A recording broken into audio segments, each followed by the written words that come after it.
let's talk Eden Hazard, who was, former PFA Player of the Year, I think back in 2015, but he announces his retirement at just 32 years old when he went from Chelsea to Real Madrid, $100 million transfer, huge deal. Never really amounted to what people expected at 28 years old when he went there as really a replacement for Ronaldo. How do you kind of look at now when a player's done? That's when I like to ask the legacy question. I know I like to ask it a lot Mm. when they're in the middle of their career. He's now done. How do you kind of assess his legacy when you look back at his career? What do you think of?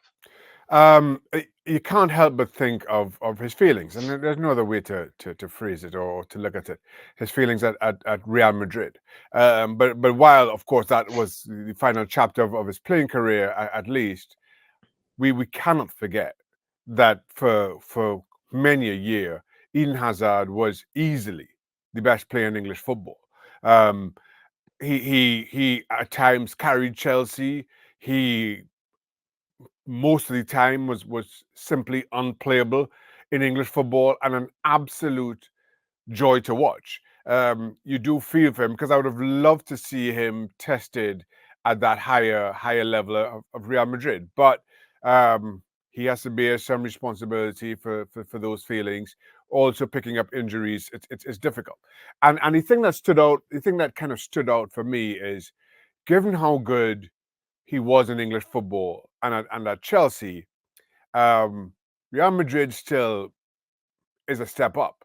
And I think there's an expectation about being a Real Madrid player.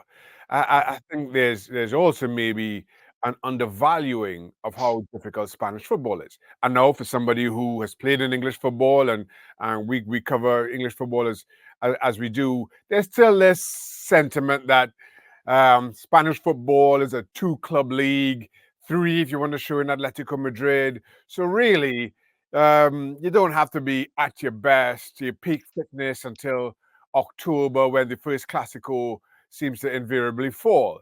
But Eden Hazard, and he kind of said this himself, showed up unfit, which is what he used to do with Chelsea, and used preseason to build into his fitness.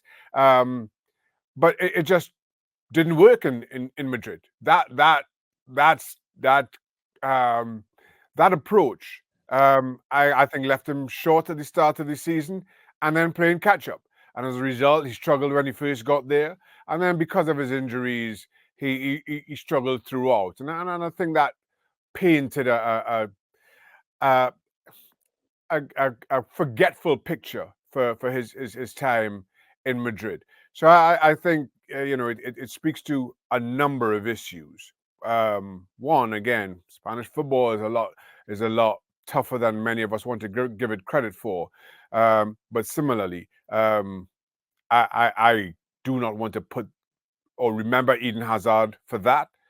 I mean, just pull up some of his Chelsea games, and it's how talented a footballer he was. He was an absolute joy to watch, a joy to cover, and in many respects, I'm kind of happy he came long after I retired.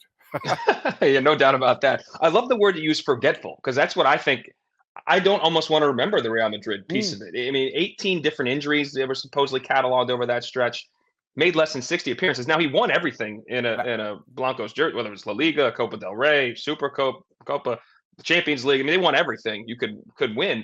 The question is, what was his impact on that? And that was the interesting part of yesterday. I mean, I went, like many, I probably went down a rabbit hole of watching a lot of those old clips. Of course, mm, wearing the Chelsea blue, him just taking on guys in a fearless manner, and not yeah. just taking them on, but beating one and two and three and defenders, and the slaloming runs, and then finishing or laying it off. That's what's going to stick out in my mind. Yeah. It is sad because you assume when you make that step to Real Madrid, he's going to maintain that. He's going at his peak, 28 years old, coming off a World Cup semifinal. Like, it just seemed that it was all going to be that way, but nothing is guaranteed. And as you mentioned, some of it his own Mhm. self admission in terms of being fit and not being fit, I should say.